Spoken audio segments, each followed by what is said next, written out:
This podcast is brought to you by Innovid and their Harmony initiative. Innovid believes that TV should be open for everyone and controlled by no one. And the time to make that vision a reality is now. That's why Innovid created Harmony, an industry-wide initiative to address the biggest challenges facing CTV advertising today. By optimizing at the infrastructure level, Harmony aims to improve efficiency, enhance transparency and control, and increase ROI, all while reducing carbon emissions and providing better viewing experiences for all. Find out more and get involved at innovid.com/harmony.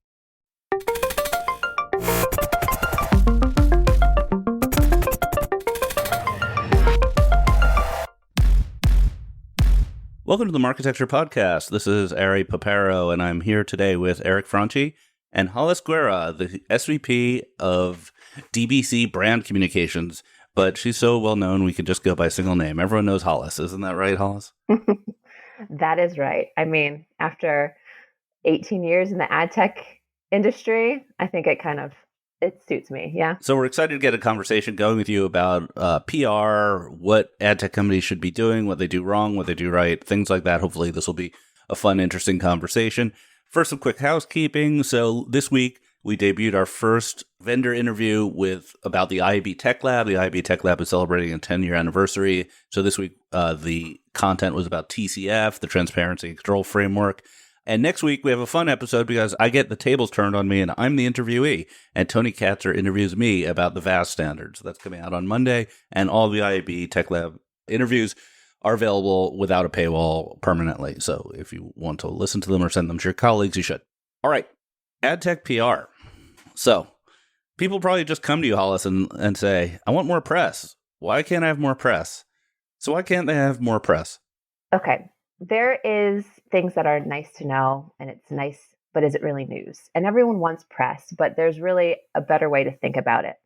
You know, you come to an agency like DBC Brand Communications, and we help you distill and understand what is actually of value. So you might want press, but would somebody really care about it? Is it really interesting? You need to place things in the context of how and why it could impact like the allocation of dollars, what it signifies to the larger trend or importance in the industry. So when you're working in ad tech and you're working with a PR agency, it's really understanding what's going to move the needle in the marketplace and what's important and what do people care about?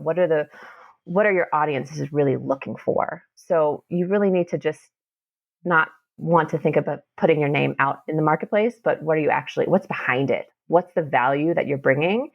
And why should someone care? Right. So if I add my 15th verification vendor to my DSP and as a partnership, that would probably be an example that nobody cares about, right?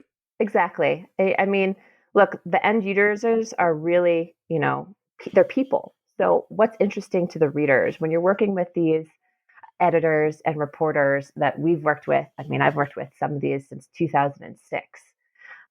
It's really understanding what are they interested in? What do they know that their readers are interested in? So if there's something to you that is really important, that's great, and we want to celebrate that. But there's other ways to do that, like on your own blog, or you just tweet out here and social media. But if you're actually looking, because PR in a sense is really an extension of your sales and your marketing team. And we're there to help generate brand awareness and air cover so that the marketplace has an understanding of who you are. And so when you're speaking with your target audiences, they understand. They already have awareness of who your company is or who the CEO is or what you bring and what value you have. So, we help distill and share like what you should really be thinking about and what a reporter is going to want to know. So things have changed a lot since 2006, and particularly maybe since like the 2010, where you saw the explosion of, I think, trade publications. So it was always Ad Age and Ad Week, and then you had Ad Exchanger and Digiday and so on and so forth. And people got their news largely by visiting these sites. Today, 2024, things are a lot different. There's less publications. There's less reporters and editors at publications. People get their news from other people. They get their news from social and newsletters and so on and so forth. There's just a lot of other channels that a company can get their word out from. So how how's your practice evolved? And how, how do you think about media in an age where it's frankly on the decline? I mean, it's something we've been talking about on this pod for, since we started. It's difficult, right? You've got the journalists out there, the publications, there's so much turnover, and they're strapped for time. So the biggest thing I would say for anyone out there wanting to sort of understand, especially in this new age of journalism, there's only so many people, there's only so much time to cover certain stories. So understanding what the reporters are looking for and the editors are looking for is most important. I'd also say the third party validation you get from speaking with journalists and having your point of view out there in stories is going to really up-level your brand and your credibility and your trust in the marketplace, because it's different from just putting news out on LinkedIn or on Twitter or X. You're working with these reporters and these editors, and they are telling the largest story. They see more of what's happening in the industry. So I think it's difficult and there's a decline, but they need our support, most definitely. So how do you position a CEO as an expert? I know that now I'm on the receiving end as as the head of marketecture. I'm getting these emails every day from PR people that say, so-and-so is an expert at analytics and understanding the advertising landscape. And I'm just like, oh, give me a break. I need another one of those. Like, I need a hole in my head. How do you convince a reporter that so-and-so should be on their short list for comments on the latest activities of Google, let's say? Well, okay, that's a great question. A lot of it's going to come by actually understanding their experience, and do they have a counterintuitive or an interesting take on the matter or a POV. I can give you a great case study I worked with. I think everyone might know him at this point, but Matt Barish at this old company of his called Ad Colony. And him and I worked together essentially to get him to the place he's at now. So we hatched a whole plan with the press and identifying key topics that he could speak to, his POVs, development of his, executive profile bench, basically and what he could go out there and talk to, and started developing the relationships. That's the other really, really big important part to this, is that press are people. Read what they are writing, understand what they are covering, understand what they're looking for. There's one thing to just be pitching constantly, but there's more to actually showcase, like, hey, I read this article that you wrote and I know what you're talking about. Have you thought of it this way? And developing those relationships, and now to this point, Matt has all these people just calling him all the time and they're friends. And that was something that we went out and we developed together. So finding the right PR agency and the partner and working with the marketing team is what really can help. So you're responsible for Matt Barish. That's what we found out through this conversation. Yeah, and actually, just so you know, Ari, when I was prepping for this call, Matt was like, "I want you to tell that story, and you can take full credibility for who I am today." All right. We have we love Matt. He's a regular listener, and we've probably mentioned him on the pod more than any other human being who's not been a guest. We're going to just see how long we could go without having him as a guest. Actually having him on. Yeah. Maybe our 100th episode.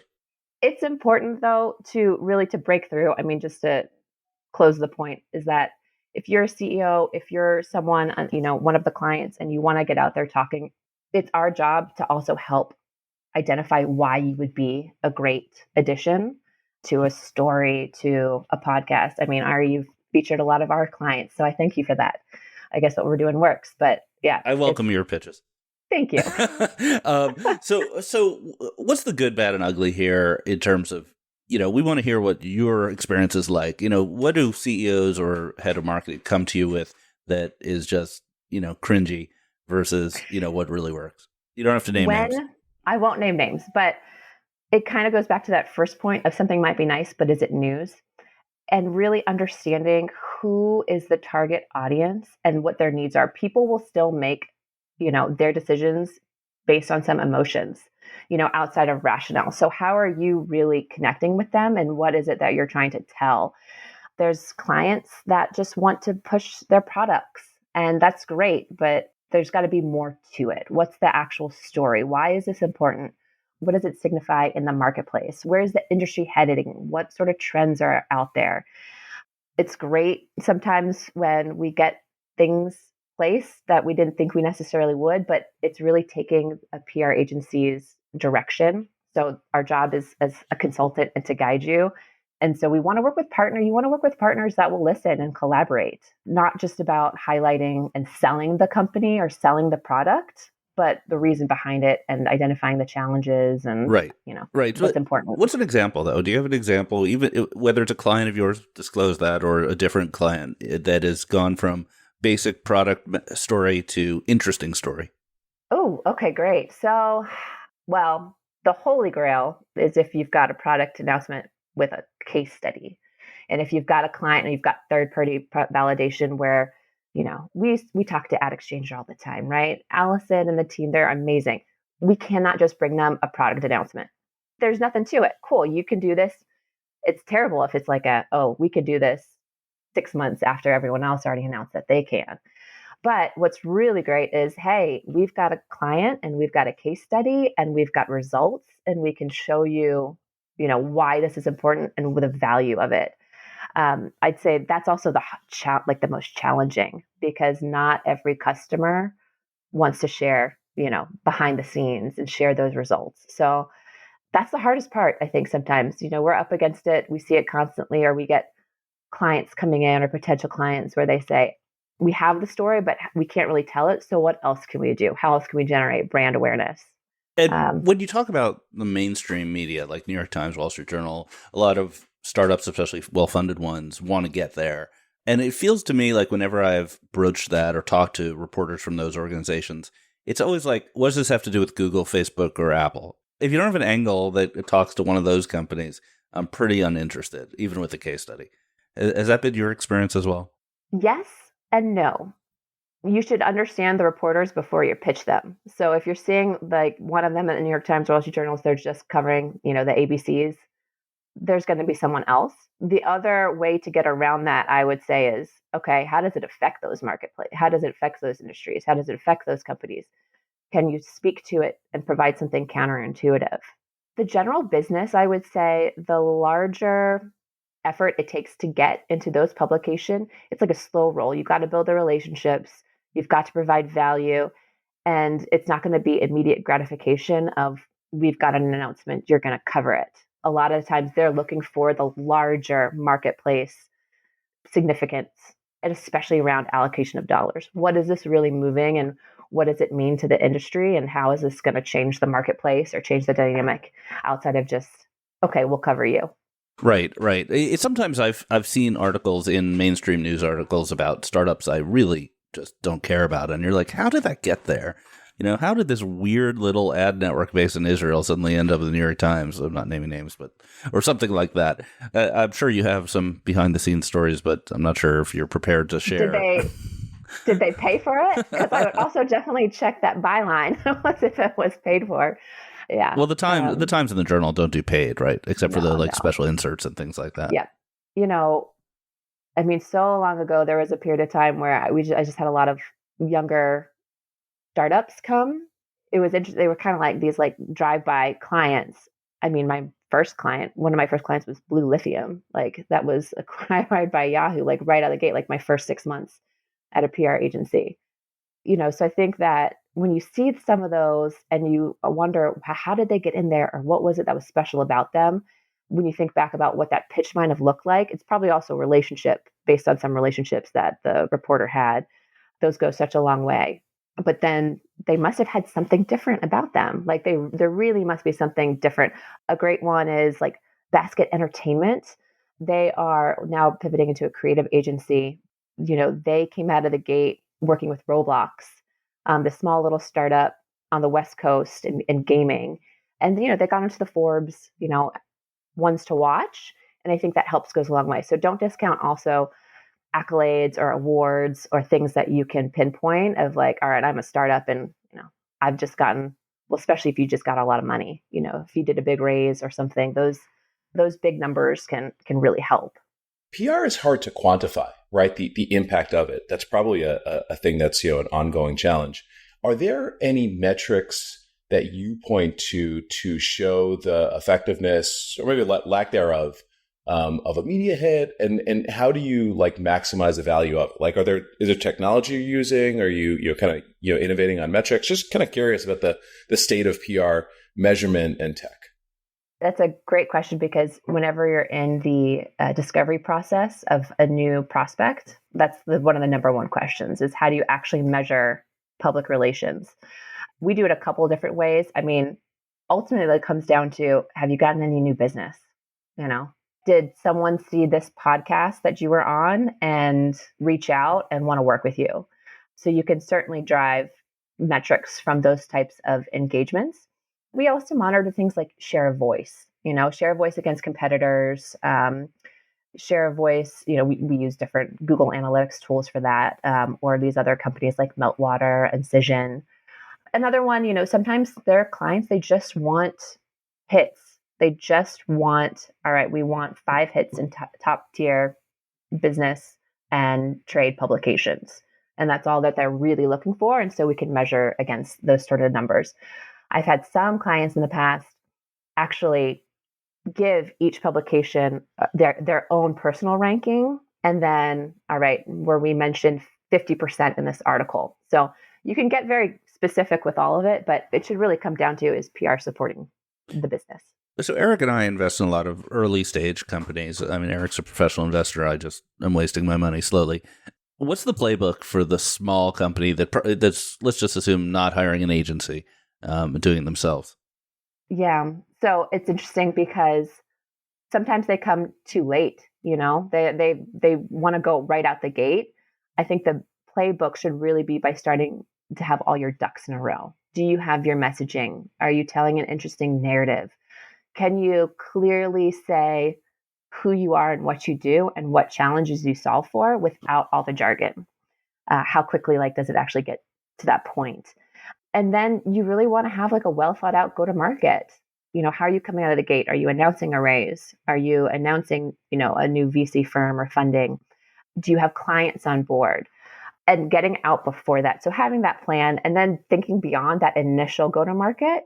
What is your rolling plan? Because some come out right away with a big one hit, but then you don't hear from them for a couple of months. So continuing that drumbeat of momentum, I think, is really important, which is why have a plan, have a quarterly or a biannual plan. I feel like a lot of ad tech startups have positive vibes in their messaging, and then some have negative vibes in their messaging. Their core messaging is we're here to defeat the walled gardens, freeing the world from the clutches of so-and-so. How do you feel about negative vibe messaging?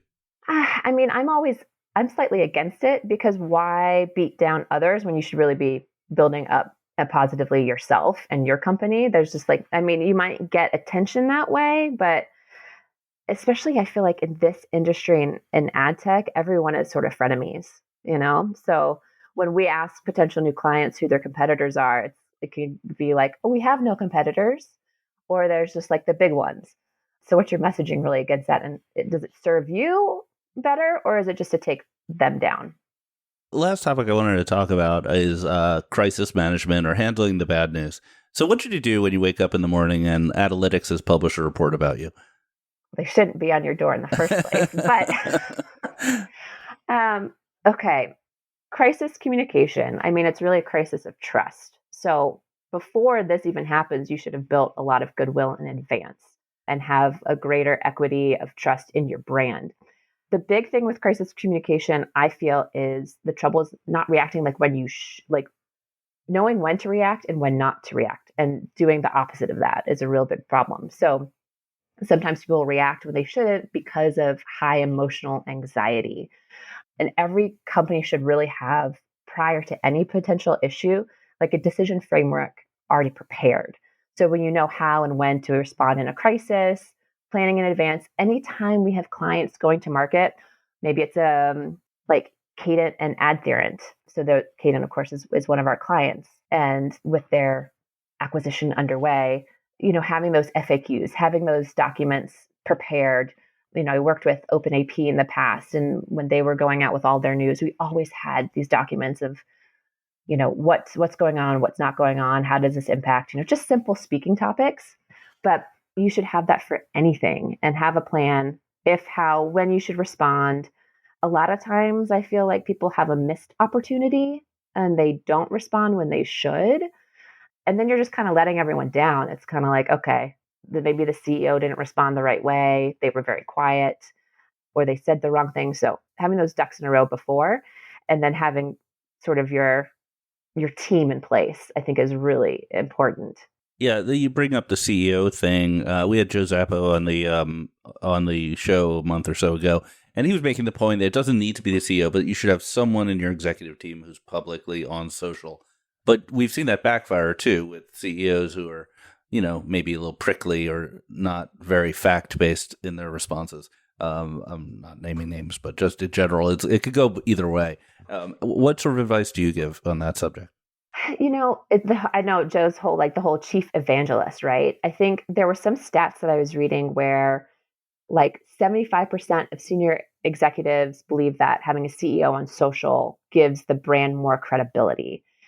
Maybe your CEO, though, isn't the right person. Maybe there is someone else, but having a presence is really important. I think that CEOs, there was another stat about 81% believe that their socially active CEOs are better equipped to lead companies. They'd rather work for a CEO who engages with people on social media. They're just more personable.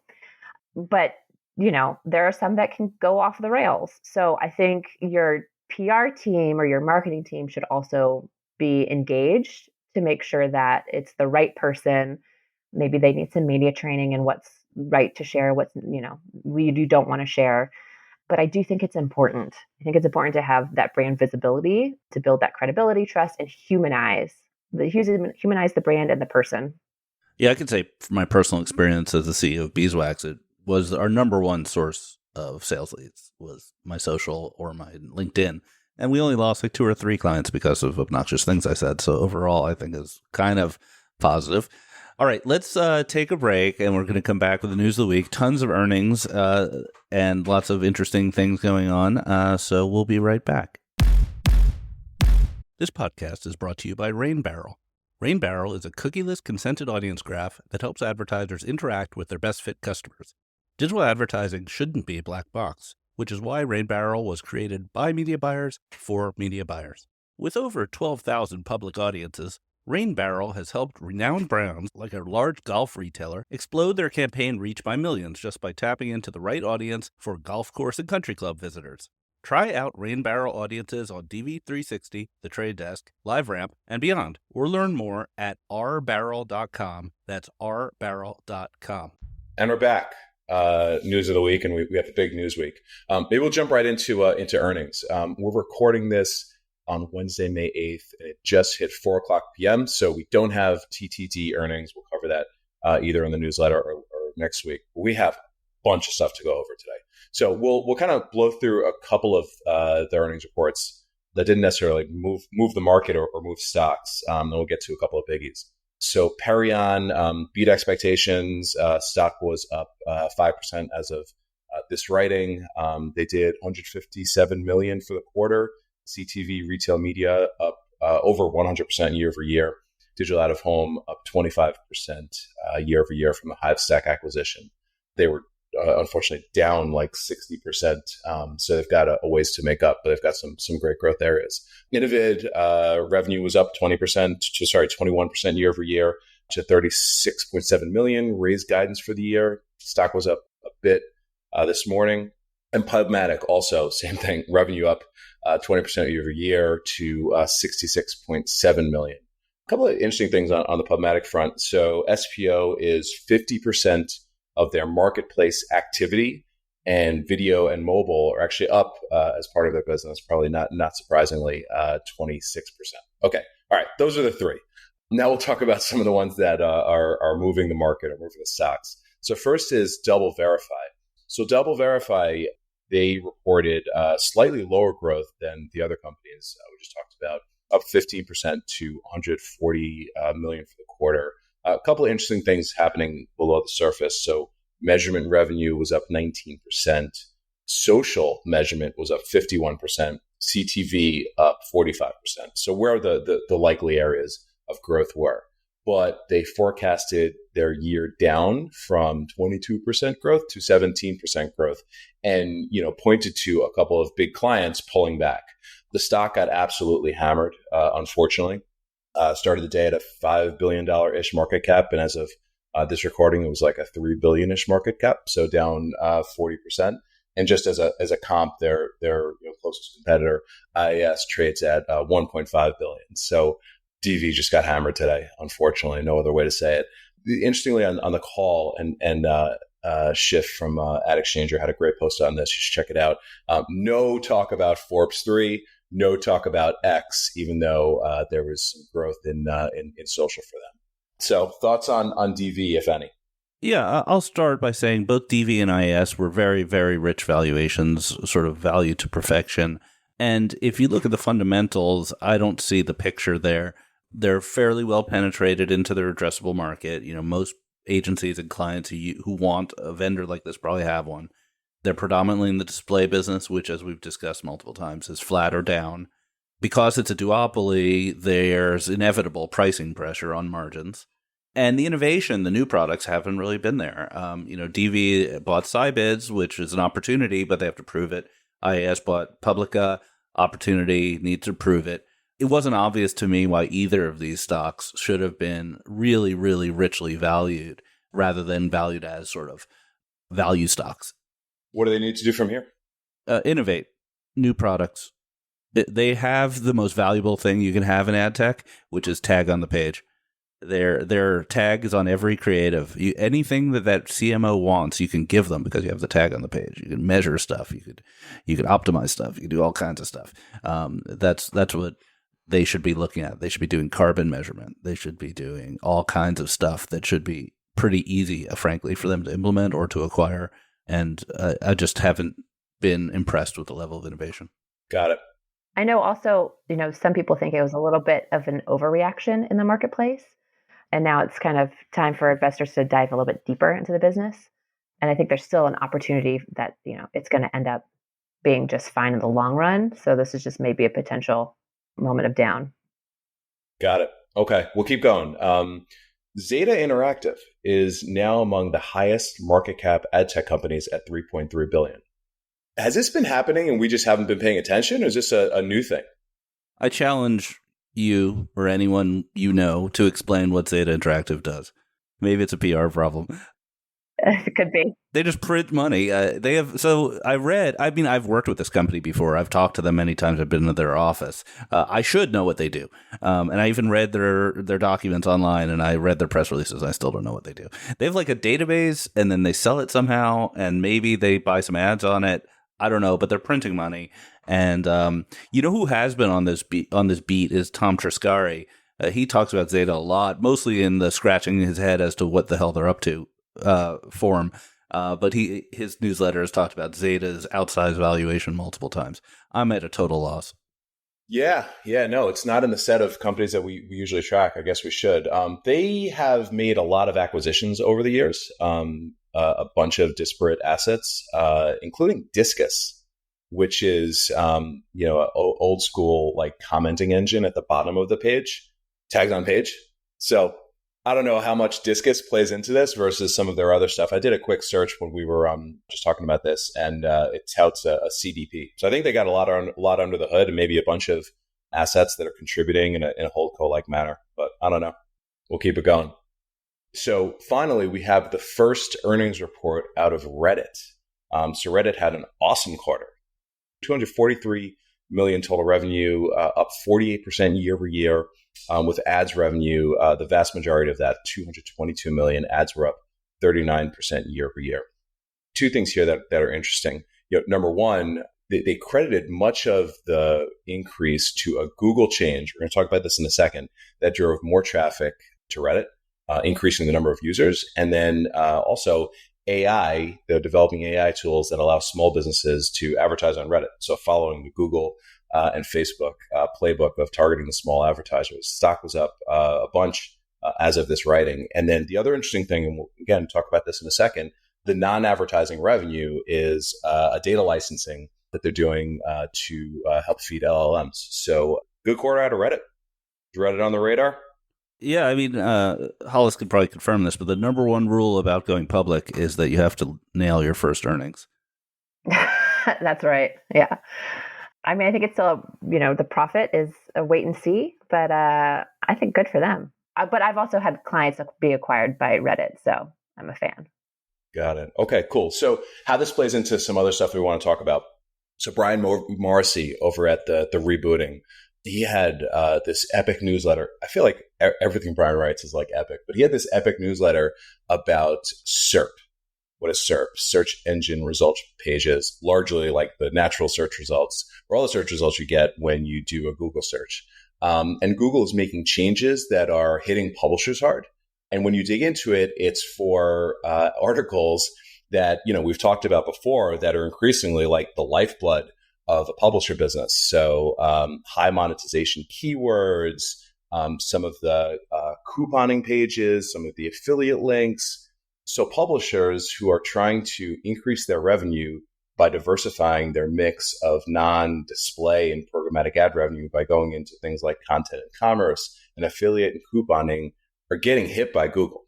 Now, interestingly, and this is why it connects to Reddit, Reddit has been rising in this whole era of, kind of the SERP changes. And some people are pointing to the fact that Google's got a licensing deal, Reddit that feeds some of this LLM stuff, but I don't know. Either way, some of the, and everybody should read this article or a link to it in the newsletter. The traffic declines for some of the premium publishers are down like major double digits. So New York Times down 45%, CNN down 27%. This is like really bad for publishers. Yeah, and it's really hard to get your hands around what these stats really mean because search engine optimization is such a dark art. But it definitely appears that Google is taking aim at the problem that has been brought up quite a bit this year, which is their search results for valuable topics are being corrupted by affiliate links. And so if you do a search for top toasters, you're going to more likely than not find a web page that's on like a Forbes or another journalistic enterprise that's rehashing real reviews from other people as opposed to linking directly to the review itself. So maybe this is a good thing for the overall health of the web and health of Google, but it, in the short term, is yet another sort of kidney punch to the people in the basement trying to make more money off of those web pages. I think this also ties into kind of the next. Well, there's a story that's not in our notes that I just heard this morning that is being kind of widely speculated that OpenAI is going to release a search engine next week, which will be an interesting sort of shot across the bow to Google, as well as to Bing, as well as to Perplexity and other companies. And then another story that is on our notes about Meredith Dotdash talking about AI. So, Eric, do you want to kind of stitch that one together for us? Yeah, let's complete the thought on Meredith in a second. How does this explain New York Times going down 45% in traffic from Google? Because New York Times has Wirecutter. They're not gaming search results, like what you pointed to before. I don't think they're running like coupon pages. Like, or is there an explanation? I'm not asking you for the explanation. Has there been an explanation about like why like New York Times and CNN, who aren't necessarily, to our knowledge, delving into this stuff, why are they getting? There's an interesting kind of conversation going around navigating the age of AI as it relates to SEO and Google search generative experience and how that's going to affect publishers, but then also what brand marketers should be doing. Because, now you're putting something into Google and instead of going to the New York Times to get the review, you're just getting potentially something generated and you don't need to necessarily go to these publishers. But then where's the trust? Is it correct? What does this really mean? And then for, clicks, how is the measurement, how's that going to impact measurement? This is just a topic that I just started delving into on Monday. So still pretty new to it, but it's pretty fascinating when you think about it in the terms of, as it relates to, this conversation and what's it going to mean for content strategy moving forward? The shift in search, like how is SEO and brand visibility going to change with, things like Google and AI and all of that? Yeah, I'm a big believer in AI optimization as a next frontier, and it's an area where you could do some interesting startup activity if you could crack the nut on what it means. because content is being produced for human readers, and human readers are not the correct audience moving forward. So you can have quite a bit more length, for example, and detail in the content you're producing. But in the question, why is the New York Times down so much? I have no idea. I mean, reading SEO is it's like, why is it raining? I don't know. It's raining. Someone at Google knows. Yeah, for sure. Okay. What does this all have to do with AI? So two things here. We'll talk about with AI this week. First is so Meredith Dash, which owns a bunch of publishers, a bunch of longtime publishers, both digitally with sort of native print like People and About.com, like an incredible portfolio. We had their head of strategy on a few months ago. They announced a deal with OpenAI.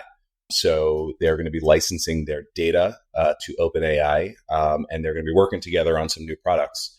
I think, leveraging LLMs for their own contextual targeting. So I think this is interesting from a couple perspectives. Number one, this then becomes a potentially new, although much smaller right now, revenue stream that publishers have, to augment or supplement or stave off the dying of, a display ad business. Sort of thing one. Thing two is Reddit, which is another company that has, sort of like an OG bank of data, because Reddit's now 20 years old, of people creating content. They're the other one that has a notable licensing deal with OpenAI. So I think it's kind of interesting in that OpenAI is intentionally working with some of these digital native properties that have been around not for a year or two, but for decades to help train their models. Yeah, I think it's worth noting MDD, Meredith Dash, is a very healthy, profitable company. And one of the ways they've gotten there is by focusing on content that's both useful and advertising friendly. They don't write news, to be just totally frank. They're not covering the day's events. They're writing useful content that is focused on certain verticals that they know monetize very well. And I think that's maybe a trend to look at, which is news, which is incredibly important to society and to democracy, etc., has a very short shelf life. It's not very valuable over time, and it covers topics that advertisers don't want to be associated with. Whereas what used to be called service journalism, the best lipstick to wear, for a night out, that sort of thing from Cosmo, that stuff actually is becoming a lot more valuable both to the AI and to the advertising community. Yeah, I think that makes sense. And then maybe that, largely explains Reddit, which, in addition to all the chaos of Reddit, like if you're looking for an answer on basically anything, increasingly, like Reddit has threads that, can point you to the right answer there. So I think that's an interesting thought on why this, might make sense and why, you might see more of these, I don't know, you call them utility publishers or service journalism, right? Getting more of these licensing deals. It certainly comes up higher on my search results now. Reddit does. So back to the SEO, it's coming up for any of those interesting questions that you might have. Just to turn this to Hollis and to the area of PR, how does this tie into vendors doing their own content production? Because sort of content development has been sort of a easy trick for getting better search engine results because you're talking about the topic you want to talk about. Do you think that's going to continue in the future with AI, or is there too much clutter? No, I think it will continue. I think actually AI will help it, especially depending on how you're utilizing it. But, for developing your own content, and it goes back to, is it nice or is it news? And those are great places to put, out what you need to. And we have clients who sometimes you just got to get things out for SEO enhancement. And it's just the nature of the beast, but it still helps move the needle. And then you can that's the place where if you have a CEO who wants to put out something on a topic, but they're not really saying anything different, or it's too self-promotional, that's great. Put it out yourself, and then take the more counterintuitive, bylines and get those placed and earn placements. But it's still definitely a useful form of public relations and marketing. Final bit on AI. So Amazon launches Performance Plus, and Ara, you pointed to U of Digital for being the first to make a joke about the name. I didn't see the tweet. What was the joke? The U of Digital newsletter is a must read if you're in this business. They did a meme making fun of the fact that Performance Plus is almost the most generic, ridiculous name you could give this when their competitors Google and Meta have very similarly named products. But, you know, you don't always have to be innovative. just use the name that's just sitting there. It's fine. You don't have to reinvent the wheel. If it's working, it's working. It's a good point, right? So it's PMax, Performance Max, Advantage Plus. For Meta, you mash them together, you get Performance Plus. It's like airline mile programs, you know, Advantage Plus.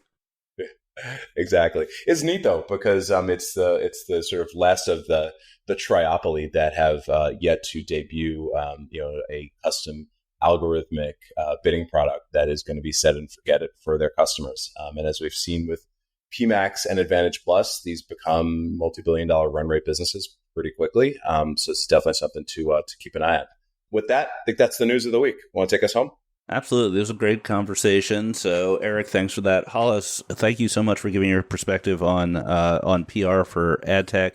How can people find you? The usual places? LinkedIn, X? Usual places, LinkedIn, X, dottiebrand.com for DBC agency. I am one of those people who is easily accessible and out there. So hope to see you all soon. This was fun. Thank you so much for having me on. Absolutely. Thanks for being here. And thanks for listening. Thank you for subscribing to Marketecture. New interviews are added every week at marketecture.tv and your favorite podcasting app.